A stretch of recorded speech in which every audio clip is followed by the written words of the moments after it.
graphic nature of this program, listener discretion is advised. Warning. The Federal Communications Commission has determined the following content to be emotionally harmful. Young children should not view this content under any circumstances, even if supervised by a parent or guardian.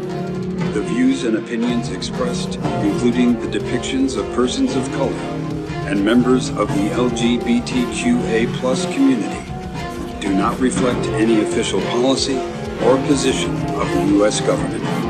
This program contains graphic language, violence, nudity, misogyny, racism, anti-Semitism, hate crimes, and depictions of sexual assault. Be advised. But sadness and depression are very different things. Sadness is something happens and you temporarily become sad. Depression is a condition where you see things for what they are.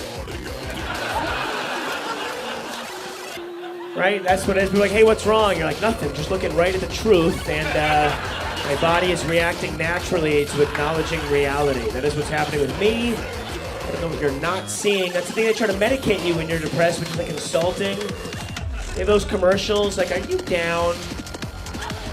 Are you a rain cloud? Is this rain cloud you? Is your life a cloud of rain? Well, take this drug, turn that rain into sunshine. It's like, yeah, maybe I'm down because I noticed there's a lot of shit to be down about. What are you not seeing? Like happy people, what the fuck? Like happy people should be medicated. That's the illness. If you can't see, that should be the commercial. The commercial shouldn't be, are you down? The commercial should be, are you thrilled to be here? Do you have an easy time meeting people or making friends? Do you get along seamlessly at work functions? Well, take a pill, you fucking sociopath. What is wrong with you? How is that just how you are? You're fine with all this? The world's on fire, you're singing, no fear, no anxiety, nothing. Do not know you're dying, motherfucker. Like, that doesn't bother you. This all ends at the end. Life is just leaking out of your future corpse. There's nothing you can do. You try to hold it in, but that's actually you wasting your life. Your phone is made by slaves. You're complicit in a violent system. The only way out is to get a gun and blow. It's a weird commercial. Like, I don't know why. I don't like it so heavy. Too heavy. 30 seconds by the end of the commercial, even the happy people are like, Jesus, give me the Prozac. I don't know. Oh, things were so bad. Your podcast will fail. It's just a coincidence that you were talking about the Jack and Triumph show and I'm here. Thank you so much for having me on your podcast. Hey man, this is Kevin Smith, guy who makes all those unlistenable podcasts over at smodcast.com, and you're listening to the Two Strangers, One Podcast. This is podcasting. You're listening to Two Strangers, One Podcast. Subscribe to us on iTunes or on the Stitcher app for Android devices. Please visit twostrangersonepodcast.net. Now, here's Chris Cologne and Paul Pasquillo. Well, hello and welcome to Two Strangers, One Podcast. I'm Chris. I'm Paul. And even though I will probably be coughing a lot through this episode, I do not have the coronavirus. I do not have SARS, Zika, bird flu, swine flu, Ebola, Y2K, the end of the Mayan calendar of 2012, ISIS, Al-Qaeda, E. coli in North Korea, and all the other things that were going to fucking kill us in the past. How many things are going to kill us? Every year there's always something new to be worried about. And yes, I'm going to be coughing this episode, but... Actually, he's lying. He has all of them. I have all of them, yeah. That's everything is fighting, the E. coli is fighting off the swine flu, and the Ebola is fighting off the Zika and the SARS. But yeah, that's the new disaster of the day is the coronavirus, and people are going crazy about it. And I understand, yes, people are probably getting sick and stuff like that. But look, I'm guaranteed shit like that happens all the time that doesn't require fucking, end of the world emergencies, and not that we'd be prepared for one, because our wonderful, Cheeto in Chief doesn't have any plans set up for it, but, and he just left it to Pence, Mr. Pray the Gay away, Vice President Pence, you know, you can't put someone who's like super religious in charge of something that's like scientific. You just don't do that. So welcome to all the new listeners.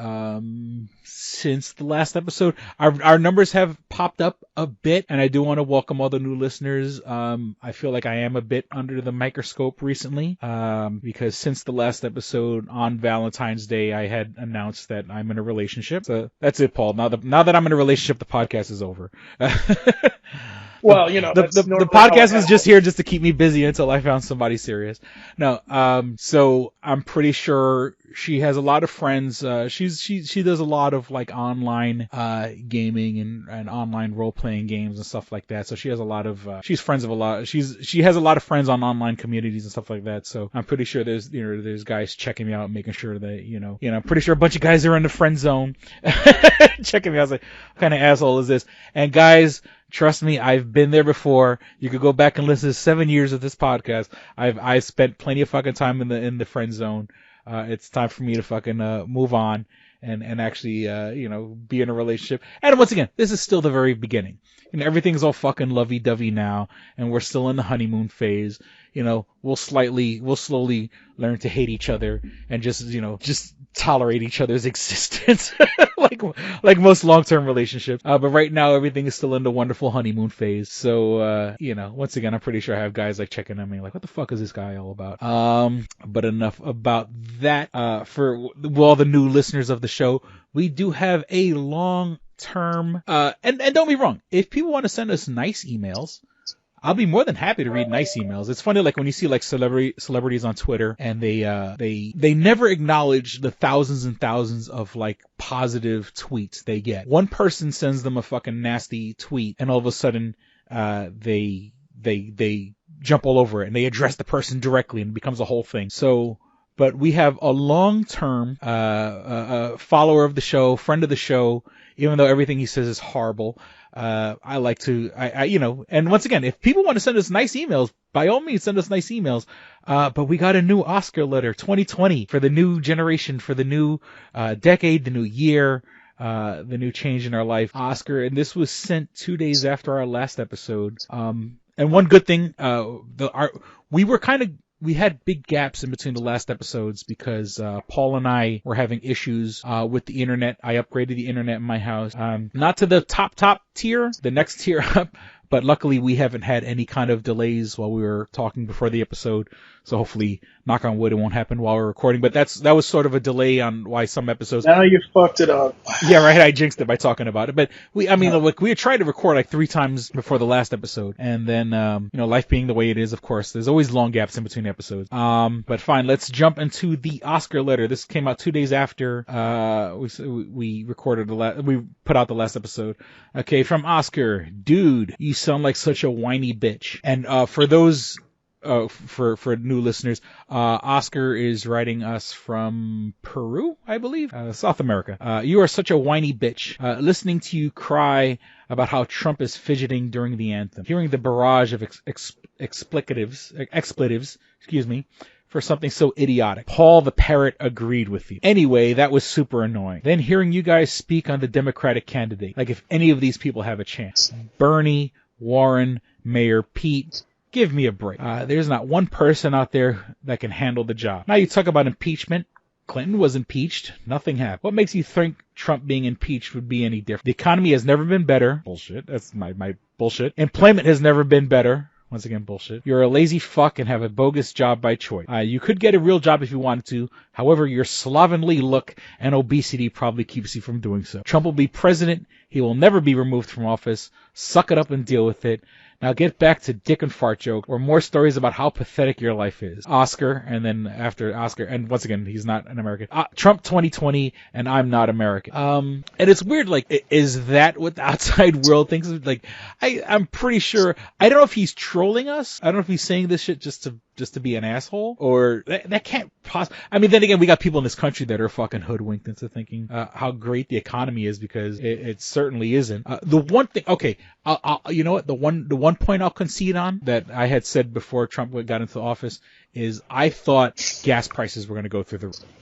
I'll agree with that I too. thought we'd be paying $4.50 a gallon. Right now, I think the other day I was at a gas station, I was paying like $2.47, which to me is still a lot, but I'm really surprised. Like, the one thing I can say in the past 2-3 years is that I'm super surprised that gas has not shot up to like $4.50 a gallon or $5 a gallon. As for other economic things, there's a lot of bullshit jobs. There's a lot of I don't know if he's I really want to know if he's trolling us or if this what he actually thinks. And like I said before, and I don't think anybody could say that I jumped on the Bernie bandwagon, because like even like on my Facebook page, my header on my Facebook page is a picture of Alexandria Ocasio-Cortez and Bernie Sanders from over a year ago in February, before like things got really heated with the Democratic race. We won't get into that about, who we support, but I mean, obviously,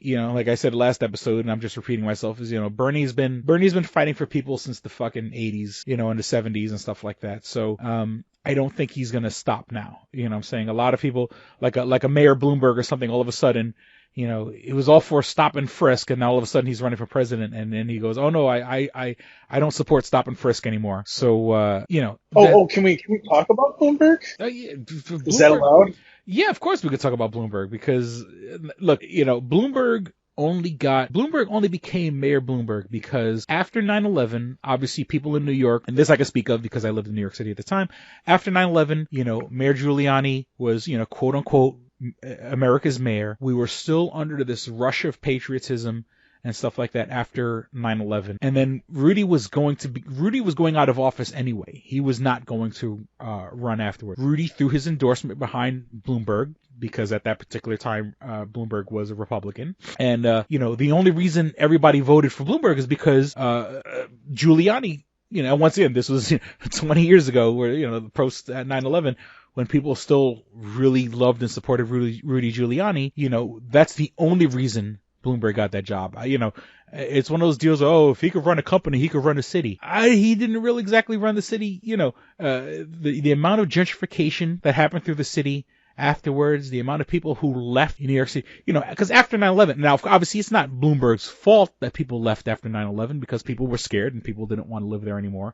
But he didn't exactly, do much to get people back. Bloomberg supporting stop and frisk, which is basically a very racist policy.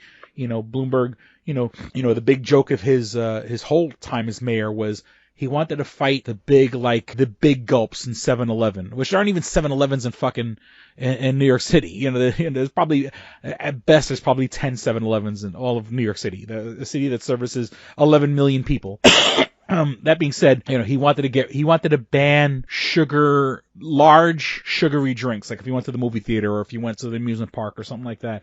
And once again, other than the movie theaters, there's no amusement parks in fucking New York City, like where you got anywhere where you would get like fountain soda. He was fighting the big, sugary. He didn't want people to go out and get a 64-ounce sugar cup, which makes sense, but that's just common sense. What I'm saying? That's like doing fighting the war against drugs, like telling people don't do drugs. People know not to do drugs. The people that are doing drugs have their own fucking issue. Those people need a different approach than, we're gonna get rid of drugs. Drugs are already illegal. My point being is that, he fought, one of the biggest things of his campaign was fighting a losing battle because nothing happened against giant sugary drink. Do you want to throw anything in there, Paul? Let's see. I feel like, so Bloomberg jumped in the race because, he thinks he's smart and, he saw that he was seeing that Biden wasn't going to do as well. And all of a sudden, now it's, well, I'm just going to jump in and steal it and use my money to buy the race. And I'm just like, no. Yeah. No, you don't do that. That's not what you do. But it just seems like he doesn't, one of the things that I noticed during the two debates that he did and the town hall is people just didn't like his facial expressions. He just wasn't coming across as genuine as he probably should. Because he's a smug prick. He's been living he lives in a bubble. He has no attachment to fucking reality. And that's the thing. Here's the funny thing. Bloomberg jumped in because he thought Biden wasn't gonna be able to beat Bernie. But here's the problem. Now that he's in, if he doesn't get out, Bernie's going to beat the moderates because Bloomberg's in there. There are certain states where if Biden wasn't, if he was in the race, if he wasn't in the race, Bloomberg, Biden would be winning. Like Texas, for example, he'd be winning Texas, right? And he's not. You know what I mean? At least in the polls that we're seeing right now. So it's like, it's one of these things where this has been the weirdest fucking primary I've seen. And by the way, we're going to head because of all this bullshit, we're probably going to head to a brokered convention, and it's just going to be all fucked up. And yeah. I mean, past couple of years, we're going to see, hopefully, knock on wood, if there's any fucking decent humanity in people, we're going to see people, we're going to have reform in how things get handled. A guy like Bloomberg shouldn't be able to hop in at the last minute just because money talks, because that's exactly what's going on. Money talk, and what is he throwing all that money away for? Like, he was living a perfectly good life before all this. He did his time as mayor of the biggest fucking city in the world. I mean, everybody wants to come to New York City. What does he have to prove? And hopefully, this will avoid, in the future where, we don't have someone like a Jeff Bezos or Zuckerberg or fucking, Bill Gates or something like that. People with just so much ridiculous amounts of money that they think they could just stroll into an election. And it hopefully, we'll learn from these mistakes. And I want to say hopefully because, I see things slowly deteriorating also. But, let us learn from the mistakes and realize that you can't just walk in and buy an election. And I'd like to think that hopefully people will see through the bullshit. Unfortunately, there are people who still haven't decided anything and like, oh, Bloomberg might be a good idea. He's Trump but better. And he's Trump but the same. There's nothing, don't get me wrong. Trump is a fucking evil, vile idiot. But still, running the country like running a business you don't run a country like you run a business. You run the businesses make their money from exploiting people to the fullest extent. A country's not supposed to do that. You're not supposed to exploit people. We slavery doesn't exist. We're supposed to fight. It's bad enough we have politicians. When a businessman becomes a politician, it becomes obvious that his job is to help out his other fellow businessmen. Right. And that's not good for the people. And people need to get their heads out of their asses and stop thinking, oh, he's a capitalist and he's going to do right by us because, he's going to do what's right for him, what's good for him and what's good for his friends or good for people that have enough money to fucking get his attention.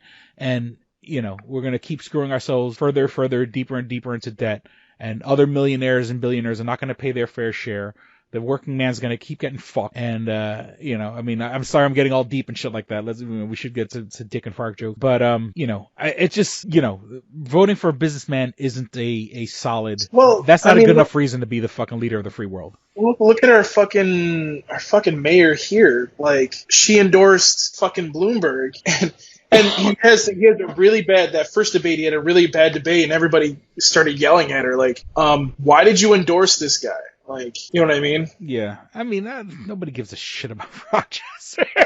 You know what I'm saying? People here obviously locally, but her words, her words carry no real weight. That's I don't know if that makes you happy. She's just very useless, and it just makes me angry that he keeps trying to get these mayors of these cities to endorse him. And I'm like, okay, but then Joe Biden has senators, House people.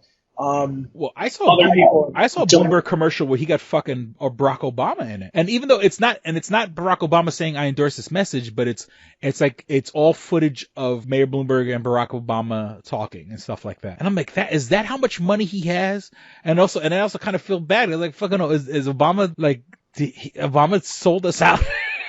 And it's like, part of me can't blame him because he's done his time and shit like that. But, I literally, and I'm not exaggerating, and I did not see, and it wasn't on like a website where people were like glamorizing it. I was watching just a regular TV show, and as Barack Obama has worked with Mike Bloomberg for, and I'm like, what the fuck am I seeing? What the fuck am I looking at? You would think Barack Obama would have fucking backed Biden, but I guess money really fucking talks. He misled people to think that Barack Obama endorsed Mayor it was all Bloomberg, footage. but It was all footage. It was all news footage and shit. But still, you can't just throw Barack Obama in a commercial. You know, you gotta get his permission, or and obviously to get his permission, you gotta throw a couple of bucks his direction. So I mean, basically, some people thought that. Mm-hmm. But here's the thing, like even now, like I think people are starting to see that Bloomberg isn't like the best person to be part of this. And here's the thing, Biden's probably going to win South Carolina tomorrow, and then today it's past midnight now, and then he's going to win. He's probably going to win that. He's probably going to win. It's looking like he's going to win Virginia and North Carolina, but it's one of those things where if some of these people would just drop out, like there could be a moderate candidate that beats out Bernie, and that's the problem. Because see, here's the thing, like people keep, and this is another topic to talk about politics-wise, is people are like, well Bernie's going to win. He's winning so much, and I'm like, you realize that if you add up everybody that's a moderate and then put it against what Bernie did, they beat him, right? So, yeah, maybe no. Maybe no. Maybe we shouldn't do that. So, and that includes Bloomberg too, once he starts getting delegates, which he will. And that's really what pisses me off is it's like, I want Biden to win so badly. It's not even funny. I want somebody in there that fucking knows what they're doing and not some guy that wants to take all my money on my fucking paycheck. That's basically what I want. And I feel like if we have somebody like Biden in there, that could happen. Now, you may be surprised when I say this to you, Chris. I thought about this the other day, and I think this would work, is having Biden and Warren, like Biden obviously going for president and Warren being the vice president. I think that would work, and I think that would bring people together. Because I think a lot of the Bernie people would go to Warren. The extreme side, the Bernie bros that fucking attack everybody on Twitter and threaten everybody, I see them kind of just being like, they're just going to be for Bernie and that's it. Kind of like how Trump supporters are. But, we'll have to see. But I think that would work because I feel like Bernie's not going to come out of this, the nominee. He's just not. I don't know. I keep hearing about every move he makes, people just are so against him. And I like, and if he got his fucking legs pulled out from under him last time. Hillary's people fucking did him dirty, and like they're doing him dirty again. I'm like, what the fuck? I don't think anybody's doing him dirty because here's the thing. Like I was saying, a lot of the polls, if you look at the polls, like yes, does he win a state? Sure, but he's not winning the state by more than 20-25% of the vote. Whereas if you take the whole moderate vote as a whole, you're looking at 30-40%. And what needs to happen is fucking Buttigieg and Klobuchar need to get the fuck out. Same thing with Steyer. I don't even know why Tulsi Gabbard is there because she's never going to get any fucking delegates. I think she's just there to be like, oh, I'm running for president. Oh, and then by the way, I'm going to try to run on a third party ticket. Well, I think it's like, what's his face it's like all the Republican nominees. Now that Trump is in office, all these people are looking for a job in the cabinet when whoever does win. Right, but the longer that you're in, the more that you're hurting that candidate. Yeah. So the longer that they're in, the more that they're hurting Biden. And by the way, after Super Tuesday, I guarantee you 2 or 3 of these people are going to drop out. I mean, you saw what happened after Iowa.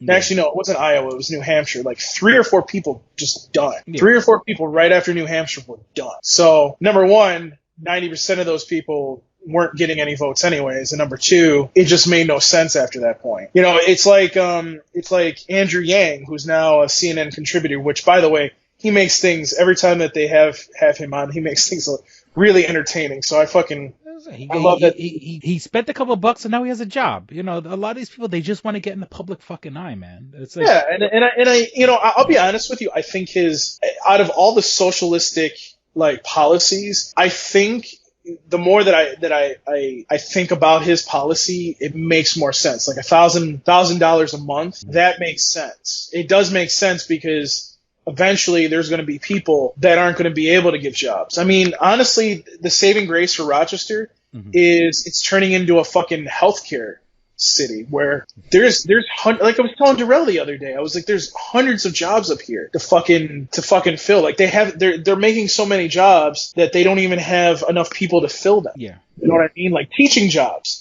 For once in New York State, there's teaching jobs becoming available. Like I'm telling you, like it's one of those things where we're moving away from manufacturing, and there are people out there that are in their 50s and 60s that can't do these jobs anymore. You know what I mean? Mm-hmm. So, or won't be able to get training to do new jobs. So it's, it makes sense in that policy. But getting back to what we were talking about, it's not.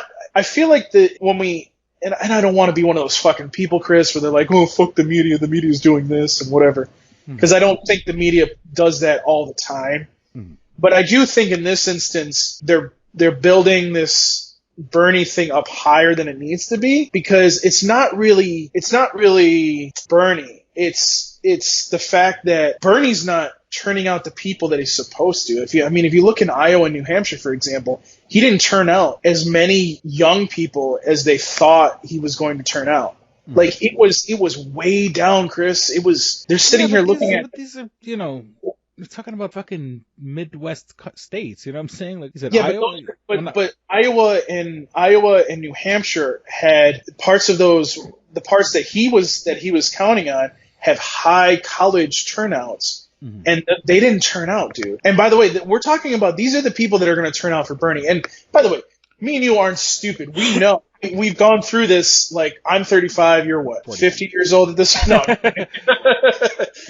But in all seriousness, we've gone through this so many times. Young people don't come out for votes. Okay, let's just face facts. Well, young these people votes, don't these preliminary, caucuses. Not just preliminary, but presidential elections too. They don't turn out, and that's part of the problem. And here's the thing: is like Bernie, even though Bernie is turning younger people out, he's not turning out the number that he wants to turn out. I mean, if he was, Pete Buttigieg wouldn't have been as close to him in Iowa and New Hampshire. And also think about this, for example, if he was turning them out, he would have gotten like 40% of the vote. And that's what I'm talking about. The media takes a topic like this, blows it out of proportion, and now everybody's thinking, well, everybody's against Bernie. When in essence, Bernie's not doing as well as he should. He should be doing what Clinton did the last time and just destroying these other people in the polls. And he's not doing. Now, part of that might be Elizabeth Warren, but even there, I don't think that's what it is. You know what I mean? Yeah, I mean, but my thing is, it's like there's so many articles and like the people they post, there's stuff that's like so against Bernie. Like he performs well, and there's like for every one article that talks about like how well Bernie's doing, there's like 5 articles that say that he's not the one for the job, and it's like we all got to get on one fucking team, man. We all got. I don't know. I'm what I'd like to see is, and again, this is just where I'm at. Like I think that if we were to have, because at this point, like I said, we're heading towards a brokered convention. And by the way, that's not a bad thing. But it just makes me think back to how like Susan Sarandon was fucking like trashing Hillary Clinton every which way, and people like that are hardcore Bernie fans that just weren't turning out for her didn't help, and it hurt us in the long run. And I hate to say it, but Hillary was right. I'm sorry, but people can hate on Hillary all you want, but in the long run, she's right. These people didn't turn out. Bernie didn't push as hard as he should have. And, even though she won the popular vote by 3 million votes, they didn't turn out to change the Electoral College. Yeah. That's a whole different topic for another fucking podcast. But You understand what I'm saying? Like, that's what I'm trying to explain here is it's getting blown out of the proportion to a point where it's just like, all you're doing is giving Trump the presidency by doing this. Let this play out. And that's what a lot of Democrats are saying. Like, let this play out. Let's see where we're at the convention. Let's go through the rules. If it's brokered convention, we do the first round. Then we go to the second round where the super delegates can switch if they want to. They probably won't pick Bernie. They're probably going to pick Biden. We go full speed into a ticket where we have Biden and a progressive, whether that be Warren or somebody else, and then we'll be good. But the more that we elevate this, the worse it's going to be. And by the way, if I were Bernie's people, I would tell him to shut the fuck up when it comes to like subjects like fucking Cuba and him like talking about the dictator there and be like, oh, well, he was really good when he set up an educational system, and everybody's looking at him like, dude, you just lost us Florida if you're the nominee. And by the way, the polls in Florida shot up for Biden for the primary. So that shows you, Chris, like how your words can change things. Yeah. So you know what I'm saying? Like I'm just trying to put it out there that it's one of those things where it's if we want to win, everybody needs to get the fuck out except for Biden and Sanders. Let them fight it out. See what happens when we get to the convention and go from there. Because if we don't do that, we're kind of hitting we're hurting ourselves at this point. Yeah. All right. So let's move on from the deep. I always like never want to get into the political chat. We always fucking get into it anyway. Okay. So how was your Valentine's Day? It was good. I mean, me and my woman. My new woman. I mean, I guess I'll put that out there. I do. Well, no, I'm not even going into that. No. I mean, No, I'm saying like a mystery name, like a superhero like Miss X, like Miss X. Well, I mean, there's people on my Facebook that Miss Mystery.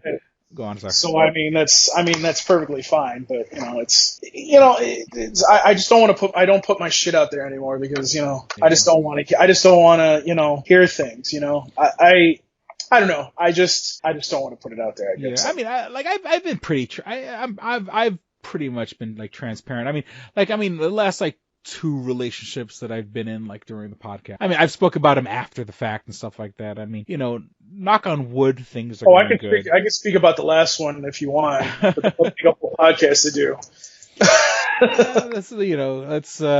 Let's all keep it civil and stuff like that. And so as for right now, things for me are going fucking really good. Okay. All the way to fucking Syracuse and shit. Yeah. Well, okay. I'm not saying bad news, but like my fucking landlord's raising my rent, and that fucking sucks. But that being said, like my landlord, like this past fucking week, my landlord, I got a new floor in my bathroom because I had like these old fucking tiles that were fucking beat up and like missing in spots.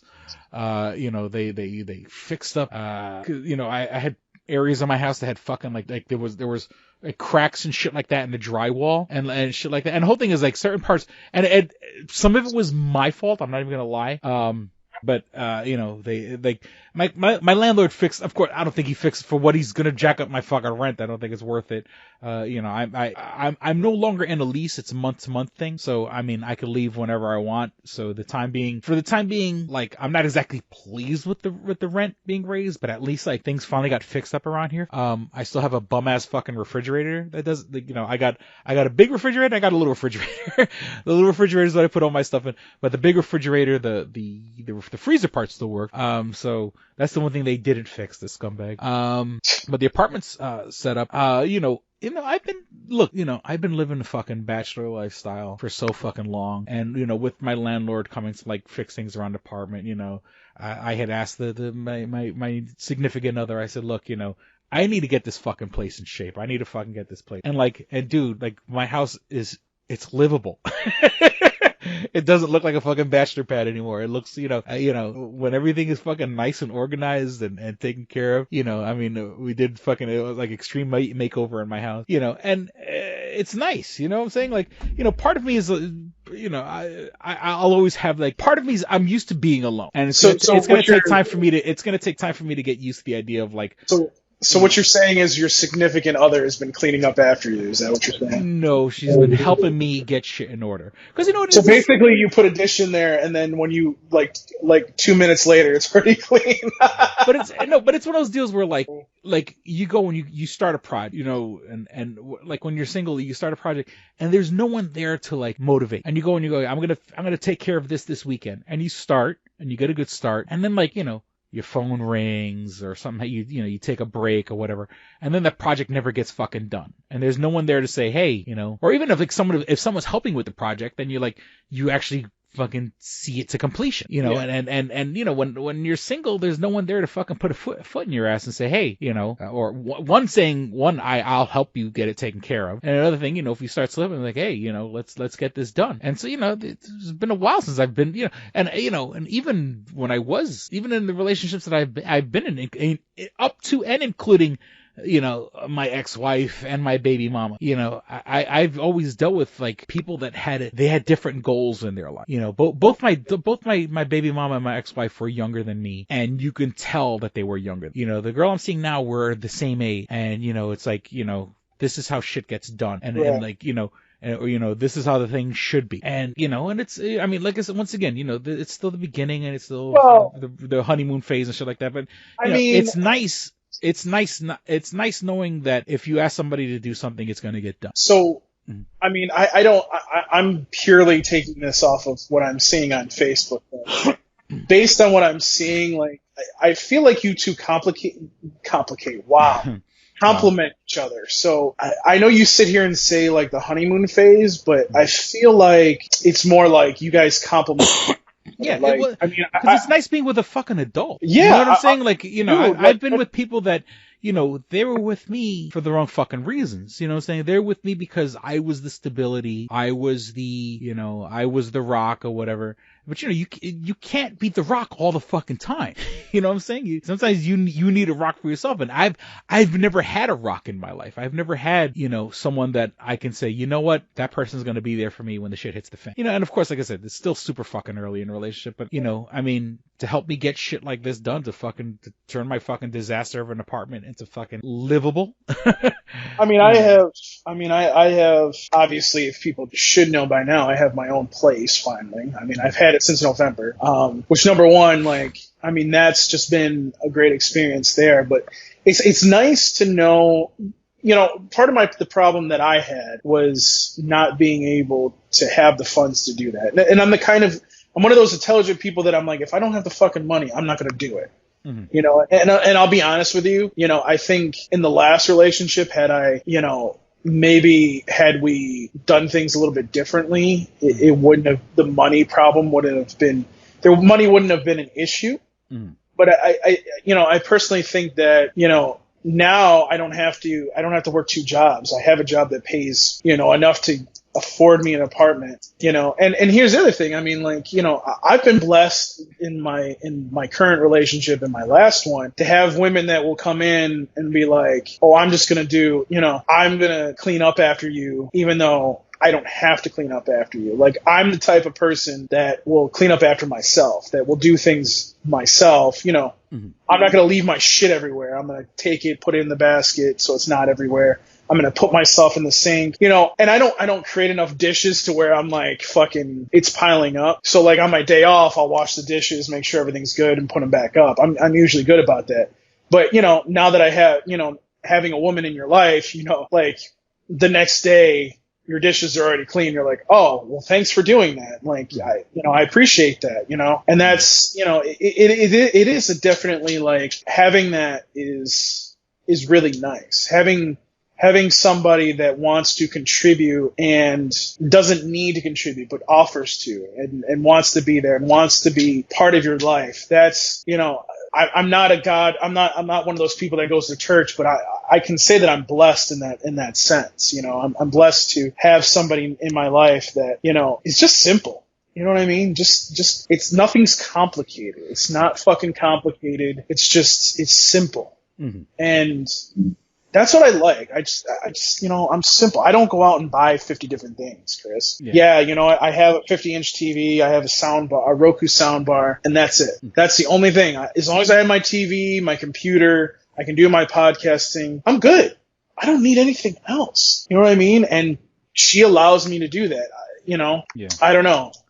Well, you know, and at least go ahead. Oh no, well, like in my situation, like we were, like you had mentioned, you mentioned real quickly, is like, you know, we did go to Syracuse the other day. We went to Syracuse because we went to go see Jason Mewes, you know, for the people, you know, people who don't know, like from Jay and Silent Bob and all the Kevin Smith movies and stuff like that. He was doing an event and it was comedy. I mean, he's more of like telling stories, but he tells stories in a funny way. He wasn't like a comedian. But you know, I found someone that likes Kevin Smith movies. I found someone that, you know, amongst the other things that she listens to heavy metal, you know, enjoys video games, you know, where, you know, people that I've been with in the past, like, I've always had to have to fucking defend myself and defend the things that I like, and like, oh no, but you have to understand this is entertaining, and like, you know, I've always get the fucking, you know, the eye roll, you know, and it's nice to have someone that doesn't, I don't have to fucking explain everything to, or, you know, or it's like, you know, you should come sit down and watch this movie with me, and here's why I like this movie. Here's someone like, oh no, I know what this is about, or I've seen all the movies before this, so, you know, like we watched, like, you know, Jay and Silent Bob reboot, you know, it's like, oh, I know all this stuff, yeah, let's watch this, you know. I mean, I happened to catch it in the theater, you know, she didn't see it in the theater, but she knows all the other movies up to it, so it's not like I needed to sit there and go, okay, here's these two guys, and do this, you know, it's nice to fucking finally be with someone that actually has, like, you know, similar taste. I don't want to say good taste, bad taste, but similar taste where I'm not, I was so tired of having to, like, be the guy, like, you know, where someone's rolling their fucking eyes at the shit, you know, I enjoy. And so, I don't know. Yeah, I mean, I can relate to that in the sense that, you know, I guess in my last relationship, and I'm not going to go too far into it, but, you know, it's nice to have somebody that you don't, and I don't know if this will sound fucked up, but you don't have to take them out all the time. Mm-hmm. Like, you don't need to feel like you have to buy them things to make them happy. Mm-hmm. You know, it's nice to finally have that. You know, I'll say my 2 long-term relationships that I've had before this one, it's been one of those things where it feels like it felt like I had to, like, buy them things to make them happy. You know what I mean? And, you know, the last relationship wasn't that as bad, but it just felt like, you know, for example, if you said don't spend more than $30, she always had to spend 35 or 40. You know what I mean? Yeah. You know, and I knew that it wasn't just because of, oh, I needed one more item. It was because to her, because of what she had going on mentally, she wanted to buy something for herself. You know what I mean? Yeah. And, you know, it's one of those things where that's why I always talk about, and you see this on my Facebook, it probably fucking annoys you, is like, I feel like mental health is something that people need to stop thinking is a bad thing. And if you're not happy with yourself, even after losing weight and, you know, doing things on your own, that should tell you that there's something wrong and that you should go get yourself checked out. And it's not, and, you know, I've talked about the situation with my ex, the situation she went through with her daughter.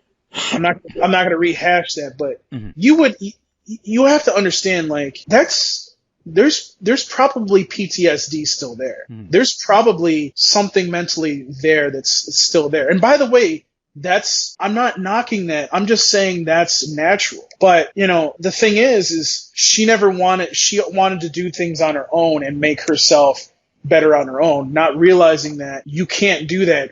You can't do that when you went through that whole situation. And again, you can go back into the podcast and listen to what happened to her daughter. I'm sure we've done an episode on it before, but, you know, for me, it's nice to be with somebody that when she realizes there's an issue, she goes and she takes care of. You know what I mean? Yeah. She wants to be a better person and does the things to make herself a better person instead of just being like, no, I'm going to do it on my own. You know what I mean? And then lets you help them as well. In my last relationship, I didn't have that. And, you know, I really think that's why I got pushed out, because she just, you know what I mean? Like, when you don't know how to be in a relationship and mentally you don't know what makes yourself happy, there's nothing you can do about that. You know what I mean? Yeah.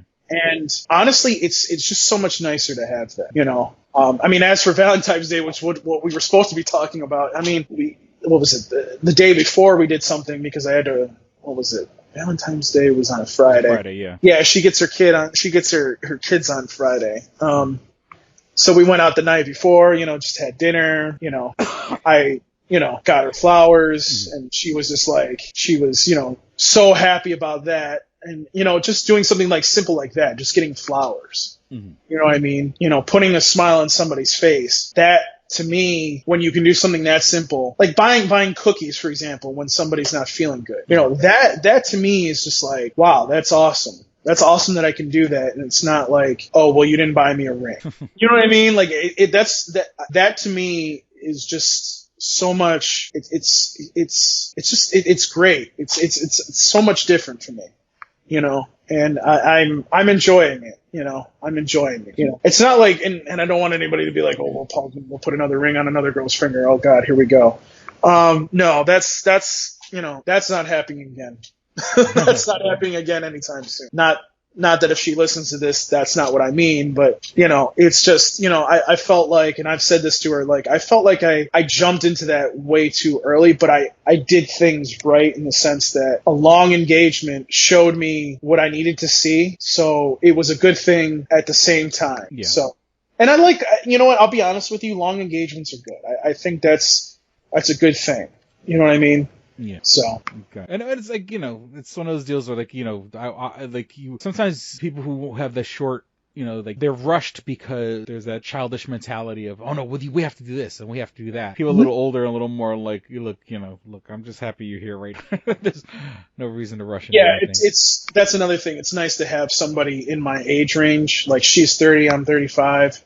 Mm-hmm. You know, it's nice to have somebody closer to my age. I mean, don't get me wrong. The last one, obviously, 9 years difference. I mean, on a lot of levels, she was mature, but it was when you got down into it, you saw how immature she really was and how much she didn't know how to be in a relationship. And that, you know, going from that and having this and having somebody want to be in a relationship, want to do things for you, want to be there for you in every way possible, when they don't need to be. And it's been told to them, you don't need to be here. You don't need to do everything for me or whatever. You don't need to do anything. And them just doing it because they love you and they want to do stuff and they want to support you.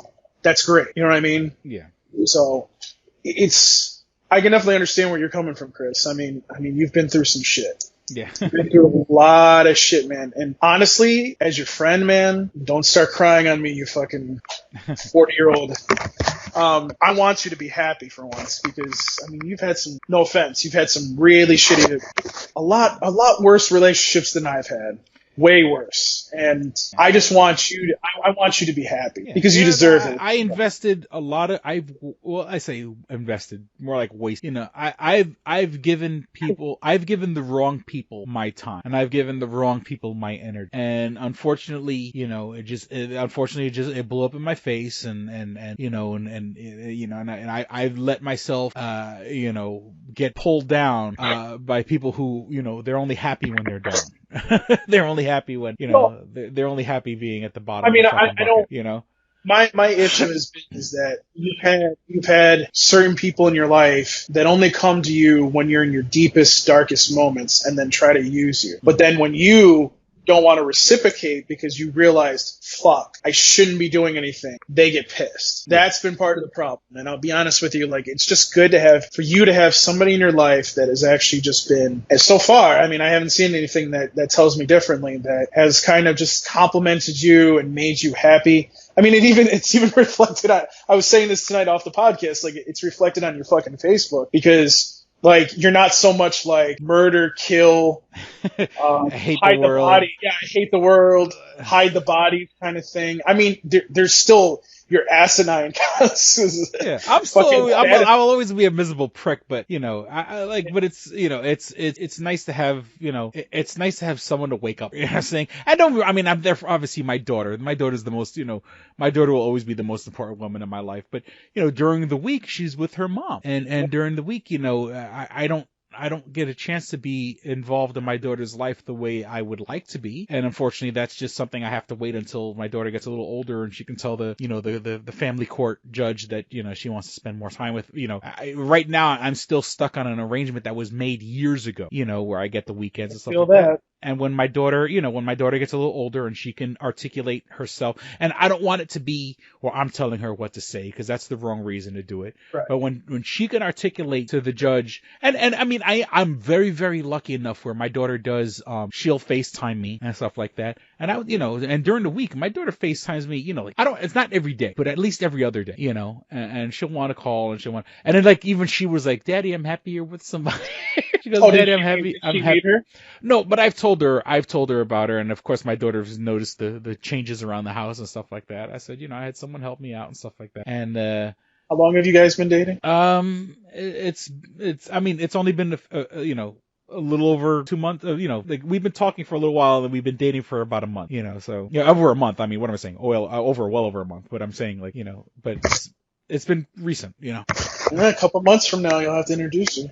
Oh yeah, and well, that's the whole thing. Yeah, and so, you know, in the beginning, you know, you just talk, you're getting to know someone and stuff like that, and it's still, you know, and then like, you know, then we got to that point where, you know, and we're talking about things, and I said, and I basically, you know, I laid it out there, and I said, look, not that there was ever, you know, I'm the farthest thing from Mr. fucking Playboy, but I said, look, I'm not going to talk to anybody else. I'm not looking to talk to anybody else. I'm not looking to fuck anybody else. I'm not looking to, you know what I'm saying?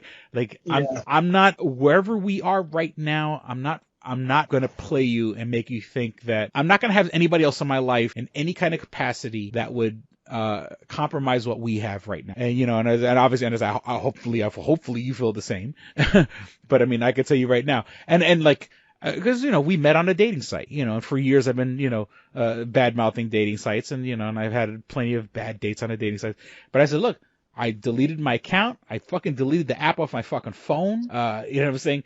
You know, coincidentally, like, you know, I last year I paid 6 months in advance. You know, there was, because you get it cheaper when you pay, you know, in a big chunk. And then like the month that we met, I said, fuck it, let me do one more month.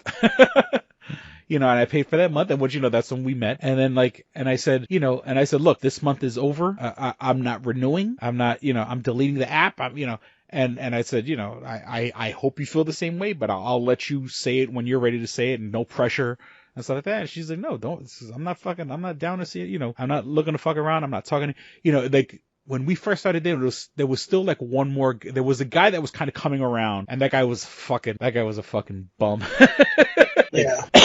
She told me a funny story. Like, he came by the house, and like he saw like a band and got like a free shirt, and was basically like, here's the shirt from the band I went to go see last night. It doesn't fit me. Do you want it? Like, do you want my trash? I mean, he didn't say that, but you know what I'm saying? That's basically like, here's something that I'm not going to use. Do you want something that if you don't take it, I'm going to throw it in the garbage? Oh, God. Yeah, I mean, like, you know, that's basically what he said. He goes, it doesn't fit me, so do you want it? You know, and that's like, you know, that's real fucking shitty, you know. Yeah, that is really fucking shitty. And I mean, it shows, and I'm saying, I mean, even it shows you how you feel about that person. You know what I'm saying? Or like, you know, if you don't take it, I'm going to throw it in the trash. So do you want it?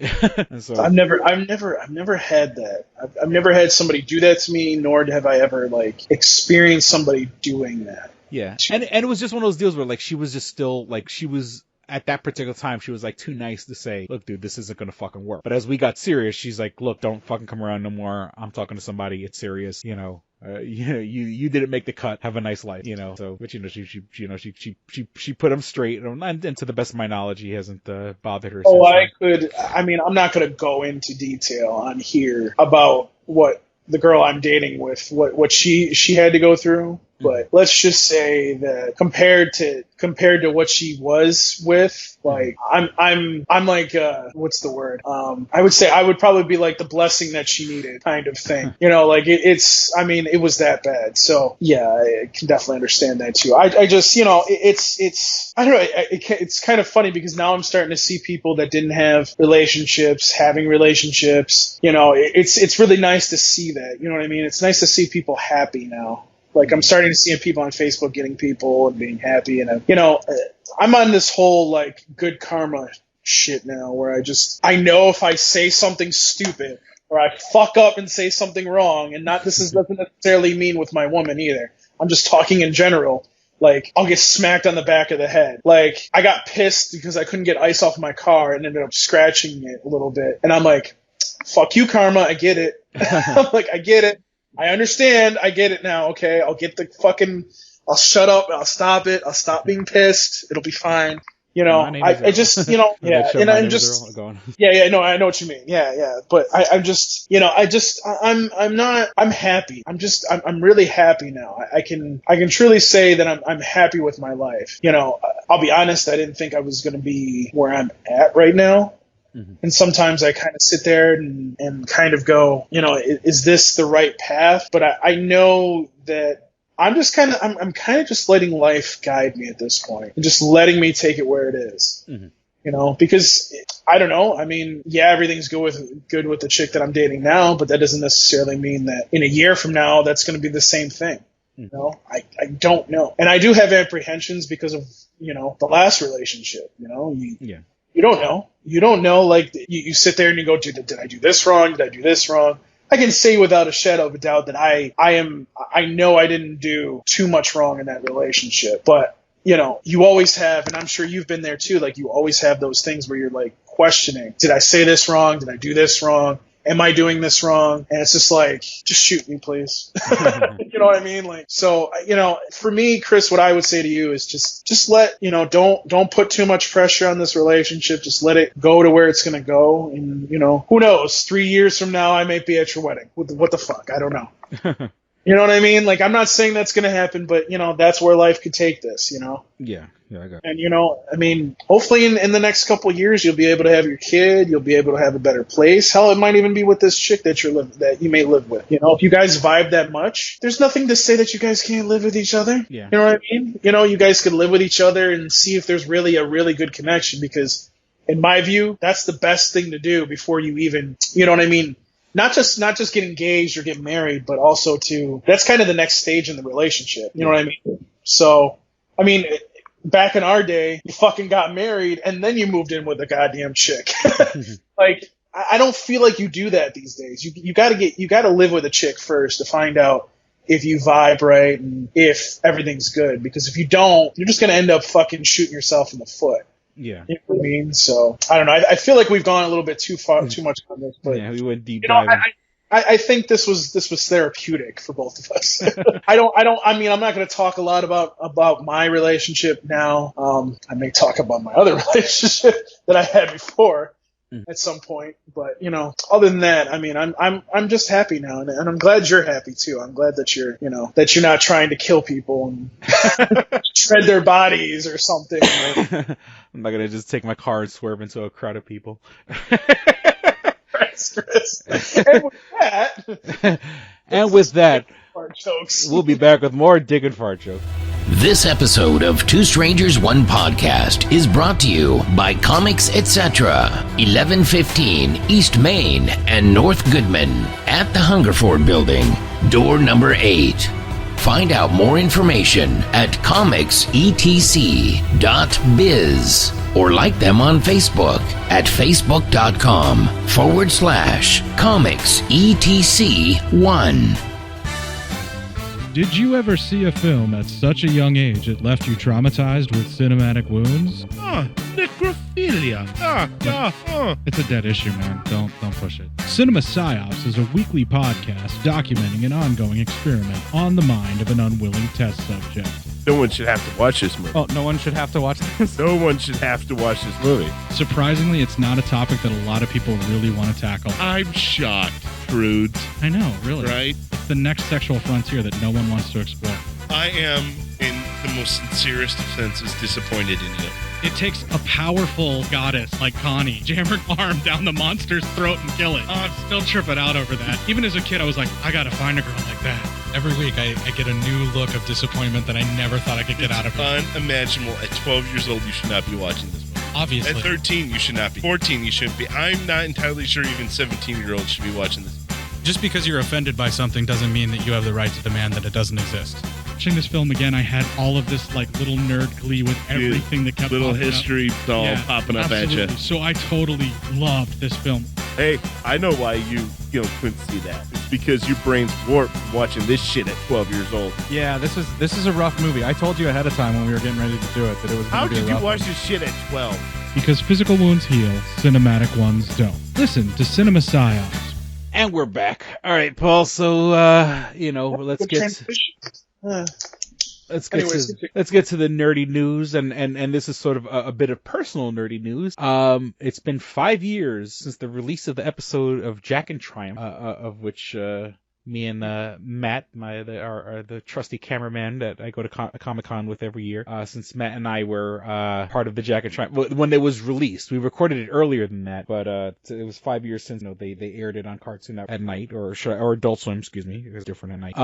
So it was nice, it was nice to see that pop up in my feed. Okay, and here's something I know you wanted to talk about. The new Batman suit. The Robert Pattinson Batman that's coming up, the rumor is that it's based on the Long Halloween, shows a Batman suit, and I saw a meme with a comedian that said, if I was in a coma for 20 years and you had told me that there are two superheroes, one who is blind and uses echolocation to find where he needs to fight, and then another superhero who was a billionaire and risks his life every day to fight crime. And you told me which of those superheroes was named Batman and the other one was named Daredevil, I would have punched you in the face if you told me the truth. Where you would think the Batman would be the one who uses echolocation to fight super villains or whatever, and another one, the billionaire who's jumping off roofs would be the one called Daredevil. Exactly. So they had released set photos, or at least there may be more. Well, there's the photo of Robert Pattinson in the mask and the new cowl, and we'll get on that in a second. But there was also released photos of the stuntman and stunt woman for Batman and Catwoman. I believe Zoe Kravitz. I believe Zoe Kravitz is going to be Catwoman. And speaking of, not to veer off, Zoe Kravitz has a show on Hulu called High Fidelity, which is a reboot of the movie High Fidelity with John Cusack from 2000 or 2001. It's a really fucking good show, and I'm really digging it. Like I love the show 1,000 times more than I love the movie. And I mean, I've crushed on her mom, Lisa Bonet. I've crushed on her grandmother, Roz. Oh shit, I forgot them. When you watch the Jeffersons had the neighbors that was a black and white couple, and she was the mom. The mom, that's Lenny Kravitz's mom, and Roxy Rooker or whatever, and then Lisa Bonet is her mother. So I would tap the grandma, I would tap the mom, and I would.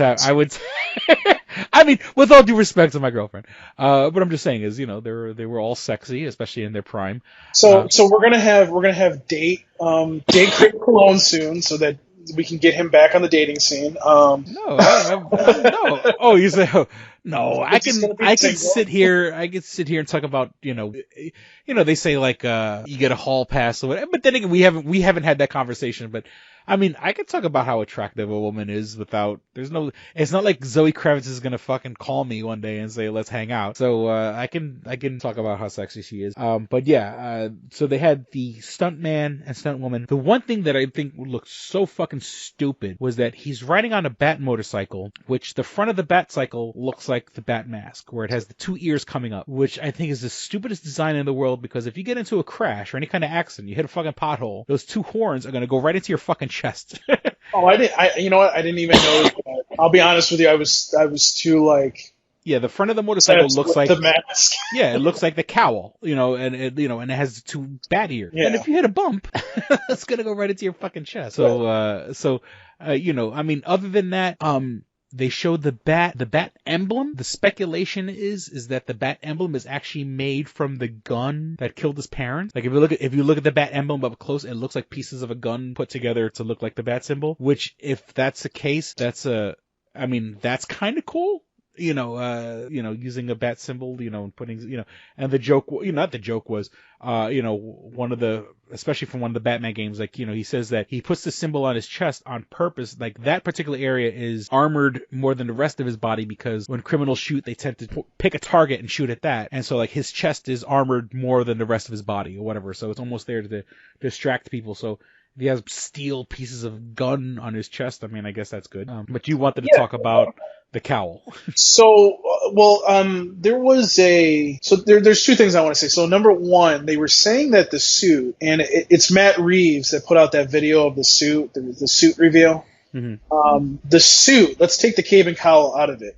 The suit looks really nice. Mm-hmm. There's some stuff when he was on the set photos on his arms, somebody was joking that he was going to turn into fucking Spider-Man or something. Mm-hmm.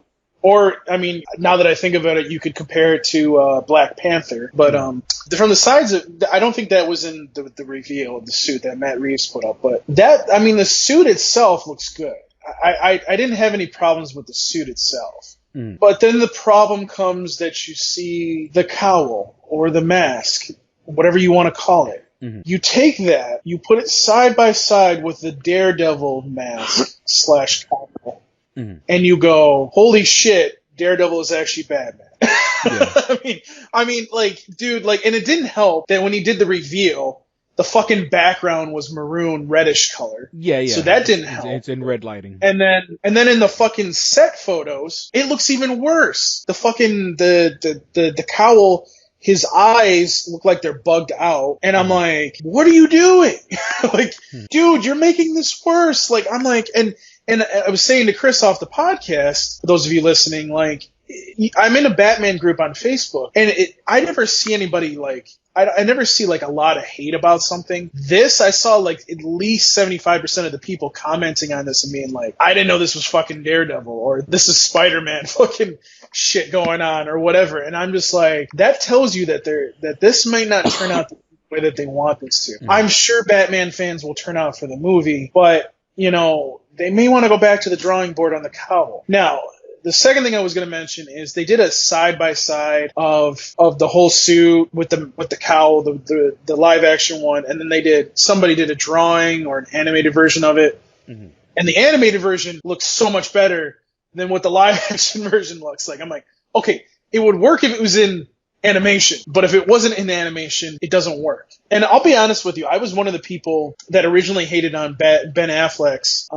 cowl, how the ears were shorter at first, but you know, once I saw it in person, I was like, okay, this actually works. I'm good with this. You know what I mean? I mean, obviously we'll have to see it on screen, and maybe they'll do some CGI shit to it, but Chris, I'm not a fan, man. Like, now, here's something that I'll bring up. It was brought up on another podcast I listened to. What if this is the proto? You know, this is he goes out and, you know, he's trying out to be bad. You know what I'm saying? Where, you know, it'll be improved on. So if this is like, not to bring a Batman series into this, but if this is like Gotham, where you have a really shitty looking Batman suit for his first suit. I mean, if Spider-Man, remember like when Spider-Man first left, you know, he was dressed in fucking pajamas. Yeah, but I mean, I don't know. I mean, if they're revealing that as the bat suit, that's telling me that's the final suit. Now, if that's not the final suit, all right, I'll give him room to bloom, so to speak, and let it go into what it's supposed to be. But I don't know. I mean, maybe it's because we've been spoiled by the 90s Batmans and even the whole Nolan Batman trilogy. But it just, to me, I'm just like, Matt Reeves, you can do better than this. That's basically where I'm at. Like, you can do a shitload better than this and make this such a better Batman. You know what I mean? Yeah. And, you know, I think, I don't know. I just think that they could do so much better with this. You know, and I feel the thing that really sucks is they can't even really do, and maybe this is in your notes too, but, you know, Ben Affleck was talking about why he isn't Batman anymore. And, you know, I really felt for the guy after hearing what he was, I don't know if you heard what he said. Whether he was drink himself to death and stuff like that. Yeah. And I don't even think it was the Batman movie. I think he was just in a really depressed state at that time. Had nothing to do with his wife, had nothing to do with the Batman movies. It was just, you know, Batman wasn't helping him get over whatever was going on at that point. So, I don't know. I feel like this could have been a lot better, and I don't want to rehash this because people probably would agree with me, but, you know, I really feel like at this point, they could presumptively still do this if they wanted to. Hell, we're talking about multiverses here, for God's sakes. And all the other DC characters are probably still going to be there. I mean, if the only person you're changing is Batman, you could easily insert the Nolan Batman into this. And I just feel like at this point, because they're still making Wonder Woman with the same Wonder Woman, they're still making Aquaman with the same Aquaman. Another piece of news, they literally today, as they're recording this, they finished all primary filming for Suicide Squad, the James Gunn version, which is connected. It's going to have Margot Robbie in it. I think it's going to have the same guy who played Captain Boomerang in it. So I think they're loosely basing it. Like, they're not going to rely heavy on Easter eggs and shit like that, but it is connected to this to the existing. Because remember, like, you know, the Joker itself, you know, the movie Joker isn't connected to any of those movies. It's its own thing. Right. So I think the Batman, this movie or whatever, is going to be its own standalone thing. It's not going to be connected. Right. Yeah. No. I think that's going to be its own standalone thing. I mean, I feel like, and I mean, it would be stupid at this point for them not to. Like, you know, when they make another standalone Joker and that whole trilogy. Like, I really hope they come up with a Batman, and maybe they can use that Batman to build out the rest of the universe with the Wonder Woman, the Aquaman that we have. I mean, Flash has his own movie coming up. Shazam is going to be the same person. I mean, they're still supposed to be doing what's his name? Black Adam. Well, Black Adam, yes. I'm trying to. It was Cyborg. Mm-hmm. I think they're going to still do that. So, I mean, if they go to do another Justice League, it just makes more sense to, kind of do something here and get this all set up. I know they have this standalone film, but, I don't think Robert Pattinson's going to be the one that's going to be involved in this universe. I mean, it just doesn't make sense at this point. So, but I mean, we'll see what happens. I'm not liking what I'm seeing so far, at least with the Batman cowl. So yeah. Oh, let's hope that's just an early suit that that'll get remade, improved upon. And yeah. And like you said, CGI, they can when we watch these fucking when we watch like the Avengers movies and and Warner Brothers, they have a budget. It's really Robert Downey Jr. is wearing like the chest piece and everything else is everything else is animated on.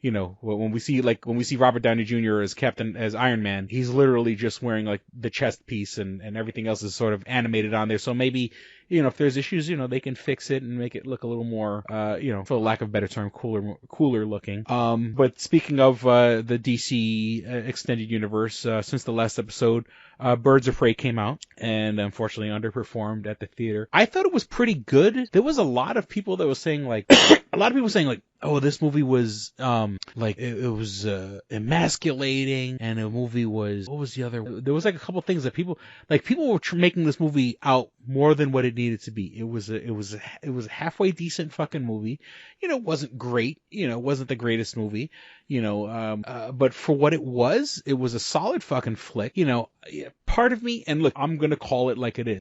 I think it a bit underperformed because people don't want to see emancipated fucking Harley Quinn. People they don't want to see female characters. No, I'm just saying is if you had made the movie with Margot Robbie with the fucking poom poom shorts up her ass and wearing the fishnet, being the more sexualized version that she was in Suicide Squad, I think more people would have come out to see that movie. And I hate to say it, I mean, I'm just fucking keeping it real that in an audience, we want to think that the audience is 50-50 men and women, but let's be real here. It's guys come out more for these movies and stuff like that. I think if you made it a little bit more sexy, because don't be wrong, and I didn't have a problem with it. I'm just saying is that if you wanted the movie to make more money, you would have made it a little bit more sexy. And I hate to say that. And it's sad that we live in a world where that's the case for the time being. I saw the movie. I enjoyed it. I mean, I liked Ewan McGregor. I liked the guy who played Victor Zsasz. I wish they kind of like tapped more into, the Zsasz's backstory and being more of a psycho. Zsasz was more just like Black Mask's right-hand man. I kind of wish one thing, and it's not really a spoiler, Ewan McGregor wearing the Black Mask, he could take it on and off. I kind of like the idea of a mask being stuck on his face. Excuse me. What they did with the Huntress, they kind of retold, well, it's a version of the Huntress, which I'm not very familiar with in the comics, but they followed that Huntress. Oh my God, I'm coughing all over the place. Yeah, Black Canary, which Black Canary, I think she uses her power maybe twice in the movie. I kind of wish she used it more. The idea of Rosie Perez as Montoya was on fucking point. I'd watch a solo Rosie Perez Montoya movie. I wish they had done this movie a little earlier, or we could have seen Montoya, because, in the comics, the Montoya character transitions into the character they call the Question, which is the character that doesn't have a face. She wears this weird putty on her face that hides her identity, which would have been weird because they did that with Rorschach and The Watchmen. I don't know if people are really going to come out and see a movie where you really can't see the character's face the whole movie. Oh my God, what's going on with me? But, I like for what it was, the Birds of Prey wasn't a bad movie. All the parts were pretty good. Once again, could have been better. I think, if they wanted people to come out, they would have made the movie a little bit more, let's be real here, more girls in poom poom shorts doing backflips and shit like that. But I enjoyed it. Something that came out today as we're recording this, a rumor is Henry Cavill, the gentleman, now we're talking about that movie, the guy who played Batman in all these movies, is being rumored that he might be introduced in Captain Marvel Part 2 as Wolverine, so we can go into we can start getting into the X-Men and the mutants and that one. Once again, totally throwing out the window that Wolverine is supposed to be a 5'3" Canadian, where Hugh Jackman was a 6'2" Australian and Henry Cavill's a 6'2" Englishman. We've seen Henry Cavill with his shirt off. He's definitely hairy enough to play Wolverine. He's built, the guy has plenty of fucking definition on his body. Once again, that's not an issue when it comes to being Wolverine. Just the fact that he's a big, tall dude. I'm actually excited about if this becomes like a real thing. It would be interesting to see.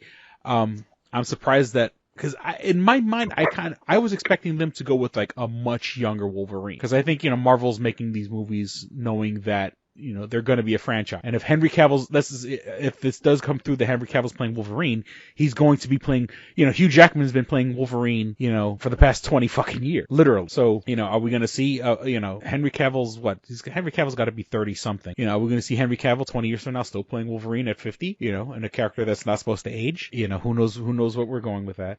So I'm kind of excited about the casting, but I'm also like, I was expecting them to go a little younger. They've been throwing around all the ideas, like, if they do have, like, some kind of multiverse for Marvel, like, even throwing Hugh Jackman in there for like, maybe a segment or something, but, we'll see. We have, what's-his-name coming into the universe, so that's going to happen, too, and that's going to be really interesting, having, not Daredevil, Deadpool in there, too. Mm-hmm. I'm excited about that one. I'm excited. You know what? Speaking of Daredevil, I'm excited to see how they do a movie version of Daredevil, because I'll be honest with you, the first version was really good, in my opinion. The one thing that I explain to people that sit there and they're like, oh, Daredevil wasn't that good. I'm like, dude, in the first 5-10 minutes of the movie, he kills somebody. Mm. How the fuck is that not a good movie? I'm like, how is that not a fucking good movie? You remember, right? He throws the guy on the tracks and the train kills him. No, you're talking about the Netflix show. No, the Daredevil movie. You don't remember that? The one with Ben Affleck? Oh, okay. It's been a while since I've seen the Daredevil You don't remember, movie. Like, in the first 5-10 minutes, Daredevil throws somebody on the tracks and then he dies. Mm. Like, dude, that caught my attention. I was like, whoa. I'm like, I'm here in this movie now. Let's fucking go. Let's do this shit. And, the way that they did Daredevil with how he, like, the whole sonar blind thing that was going on. Mm. Like, I know we were joking about this earlier, but, like, the way that they did that in CGI and everything, like, I thought that was awesome how they did that. Yeah, that was pretty cool. I'm excited. I'm honestly excited to see them to recreate Daredevil and put somebody in that role. I wouldn't mind if it was the TV person, the TV guy, but, it's going to be interesting how they bring all these characters in, because there's so much that they can do right now with these characters. And by the way, they did own the rights to Daredevil. Fox did, the movie rights, I think. So now you have them. Have fun. Use it. He's one of the big characters. You should be doing that now. So I'm excited for that. I'm excited to have Spider-Man and him interact. I'm kind of excited to see. There's been talk about bringing back Tony Stark again. Not anything anytime soon, but, somewhere down the line they bring him back to life. So flashbacks, yes, or movies that take place in the past, yes. I don't think they're gonna bring him back. I'm just saying, like, hypothetically, like in the Black Widow movie, that whole movie is and of course a character like Black Widow, as the reveal is that she meets Tony Stark and Iron Man 2. But I'm saying is, you could, if they really wanted to, they could have had Robert Downey Jr. even if it's a cameo, be in the movie. Well, he's supposed to be in Black Widow, I think. He's supposed to be not like anything like big or anything, but anything that's a flashback or any movie that takes place before the other movies, he can be in it, or they'll they could put out a movie that, like, oh, this has all happened while in between Endgame and fucking in between Infinity War and Endgame or whatever, hypothetically. They could make a movie like that and have him in it. Well, not him in it because he was on the spaceship. But you know what I mean. It was, if any movie that has him as they could have him as a flashback and stuff like that, or a dream or a hologram that's made from the AI that's in the suit. His own little. Remember, he had that. Oh my God, he had that 3D hologram world that he made that he had a flashback with his parents and shit. All right. Before you die. Oh my god. Okay, let's fast track some of these. Okay, so there's a new Saw movie called did we talk about this last episode? Called Spiral. I don't think we did, but I know what you're talking about. But I saw the trailer for it. It takes place in the Saw universe. Has Chris Rock as an investigator, which is interesting. You know, and I believe Chris Rock is like a executive producer of the movie also. So Yes, he is. so it's sort of like a weird sort of reboot sort of deal, which I'm excited about. And speaking in the Saw universe, Saw related, The Invisible Man comes out this weekend, and that was from the guy who wrote the original Saw. And a couple years ago, 2-3 years ago, he did a movie called Upgrade, which came out around the same time as like Venom. It very much reminded me of Venom, but it was actually good. Oh God. So. You know, so Invisible Man, which I want to see, but it's weird how like it's Invisible Man that's connected to like like the Invisible Man from the Universal movies, like the Universal monster movies, like Frankenstein and Dracula and Wolfman and shit. But it's produced by Blumhouse, which is kind of weird. I don't know if Blumhouse is under Universal, but it's supposed to be that Invisible. I mean, of course, it's a new update, and he's an abusive guy, and he's stalking his wife and ex-wife or so, whatever the case may be. But it's not like oh, here's a movie about a guy who's invisible. It is the Invisible Man, as in technically the same universe as Dracula and Werewolf and all that other shit, which is interesting. They released the trailer for. Oh my god. Dude, get some water. Yeah, the Candyman, produced by Jordan Peele, and I know they had, I think it's Nicholas Acosta or Nicole Acosta or something like that. That's the actual director. Everyone keeps bringing up Jordan Peele when it's really, he's sort of, he kind of just put a stamp on it. It's not really his movie. And we're back after I slowly fucking died.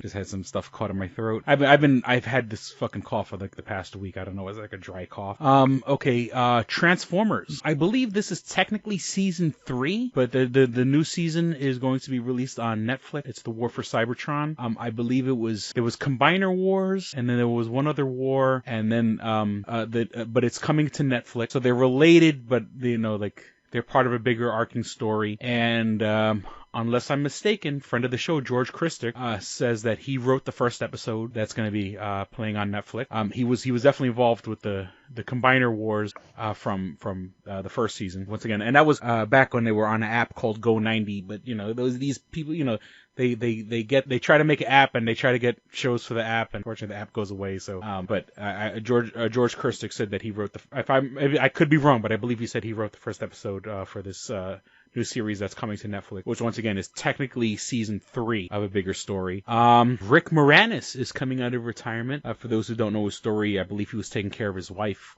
She was dying of cancer, and she passed away, unfortunately, and that's terribly sad. But he spent her last hours with her, her last years and hours together with her, which is incredibly sweet and dedicated. But they are his first foray back out of retirement is part of a Disney reboot / it's a reboot, but it's connected to the originals of Honey, I Shrunk the Kids, except now he's going to be the grandfather instead of the father, and it's just going to be called Shrunk.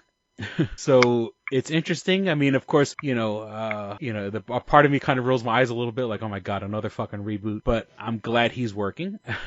I'm glad he's healthy enough and happy enough where he can come back.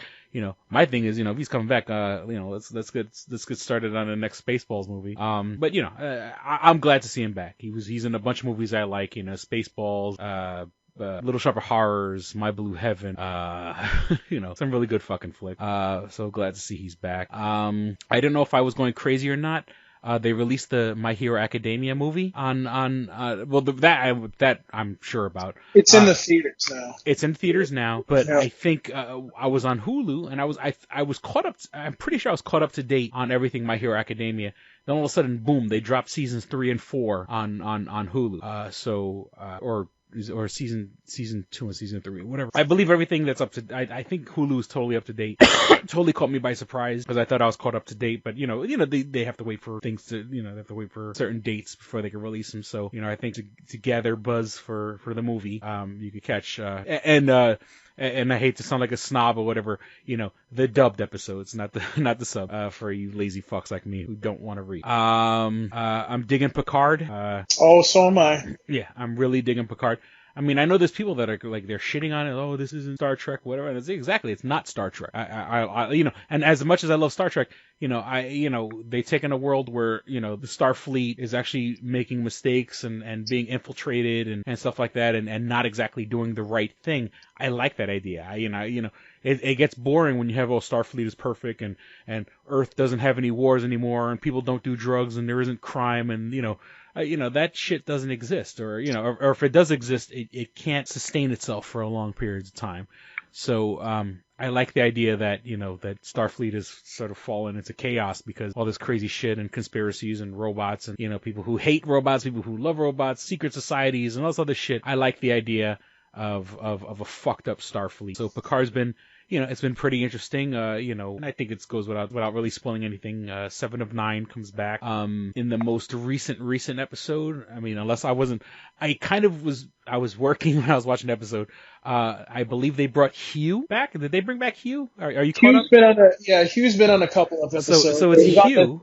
New one too as well. So, fans of the Next Generation, Hugh, the Borg that was like the first one that they like separated from the collective and stuff like that. So, obviously this season they're relying heavy on the Borg stuff. I'm digging it. I'm really fucking digging. I never got into the Star Trek Discover, but Picard is definitely catching my attention. And rest in peace to Kazuhisa Hashimoto, the creator of the Konami Code, up, down, down, left, right, BA start. And then Parasite. A movie from South Korea won the best Oscar, best movie. Was Jesus Christ? The best movie, right? I'm trying to remember the actual. It was the best movie overall in the Oscars. I watched it. I streamed it illegally off the site, so I didn't even watch it with the English subtitles. I watched it with like some other fucking language subtitles. So I kind of had to like actually pay attention to kind of see what the hell's going on. And it was very much a movie about like social status, one family manipulating another, like a poor family manipulating a rich family into fucking, but the rich family weren't really the bad guys. They were just like stupid rich people that live in an isolated world. They're not in touch with the real world, and then. Turns out there's a whole like bunker under the house where these other people were living, and it's not really spoiling it, but that's sort of the story, and they're parasites. They're living off the rich people, but then you kind of watch the movie and like the rich people, they can't even drive their own cars. Like the guy's so rich that he doesn't even know how to drive a car. Like they need the poor people to drive their car. It was an interesting movie. It was the same guy who did The Host. I watched The Host the other night. I was like, oh, you know what? The Host was boring as fuck. I don't know. People kept saying how great it was. And they did another movie called Snowpiercer, which was about a train that's going around the world, and it's like after the post-apocalypse, so it's like but the world's under ice and all this other shit. I very much like that one. Snowpiercer was pretty good, which are turning it into a show. But I think we should wrap this up. That's what she said. That's what she said. Please visit twostrangersonepodcast.net or .com, where you can find all things show related. You can find links to our iTunes page. If you have an iPhone, iPad, or iPod, you can subscribe to us there. If you don't have an iPhone, iPad, or iPod, you can find us on the Stitcher app for Android devices. That's STITCHER, the Stitcher app for Android devices. So if you you can do what I do and put on listen later. So when you're not in a Wi-Fi spot and you don't have to kill your battery, kill your data, you can listen to, you can download episodes to your phone, listen to them later while you're out running about, taking care of your duties and commute and stuff like that. If you want to write to us like Oscar does, you can write to us at twostrangersonepodcast@gmail.com. That's twostrangersonepodcast@gmail.com. If you want to follow us on Facebook, we're on Facebook /twostrangersonepodcast. There is a Two Strangers One Podcast group. I don't know exactly how to find that. Just search for the group Two Strangers One Podcast. Like I said, we've had a lot of new listeners ever since I announced my being in a relationship. I guess a lot of her friends wanting to check it out. Usually the shows aren't this long or in depth, but you can go back and listen to in April. It'll be 8 years worth of Two Strangers One Podcast. You can find those episodes on you can find us on our main hosting site, SoundCloud, and any episode before that you can find on YouTube. Just search for Two Strangers One Podcast and listen to 8 years, 304 episodes worth of podcasts. And then on our iTunes, on our YouTube page, you can find my audiobook, Odd I See a Tale from the Road. You can find my music, which I do under the name XLNYC. God, there's so much. You can find my stranger vlogs. We want your money. We need your money. But until then, just share us on Facebook. Share this episode. Share the whole page. And on Stitcher, you can check out Paul's other baby, the Toonami Faithful podcast. And I'm sort of just rushing through this because I'm exhausted. I acquiesce the floor to you, sir. All right, you can find me on Twitter at Paul Pascrillo. You can email me, paulpascrillo@ToonamiFaithful.com. And like Chris said, you can listen to me on the Toonami Faithful podcast and ToonamiFaithful.com. And also, if you should also listen to the Demon Slayer podcast, because that's another podcast that I mainly just executively produce, but I'm on there every once in a while as well. So. Well, we certainly hope you guys enjoyed listening, had as much fun as we did recording without all the coughing. Thank you for listening to Two Strangers One Podcast. I'm Chris. I'm Paul. Don't be a stranger. Peace. We're out. Bye. You should be fapping and not coughing. Even if you're in a relationship, be fapping. I was just saying. Chris will be fapping with his girlfriend. All right, here we go, man. Go ahead. You want to read Double Jackpot. What is it? It is a self-published book by Christopher Cologne. Chris Cologne? Smells good to me. But look at her. That broke that fucking cold little exterior. He's like, hee. But it is spelled Colon. Him punny. But Double Jackpot is a book about a comic book artist, Eric, who is in a loveless relationship with a materialistic I feel you, Eric. Lynette. Oh, fucking. Are you sure I didn't write this? Sounds hauntingly familiar. He starts cheating on his girlfriend with a more creatively supportive woman, Nadia. Well, I got to meet her. Where's the Nadia? There's your summer girlfriend. Summer Nadia is Nadia. Nadia? Yeah, I think Nadia is spelled with an A. All right. Both Lynette and Nadia play the double jackpot, the largest payout in lotto history, much like the recent Powerball. Both girls play his birth date as the winning numbers. Eric is now stuck between two of the country's richest women. Who will he choose? It's not that simple. This is a clever fucking idea, yeah, man. Is. Look at her, fucking. She's impressed. I am.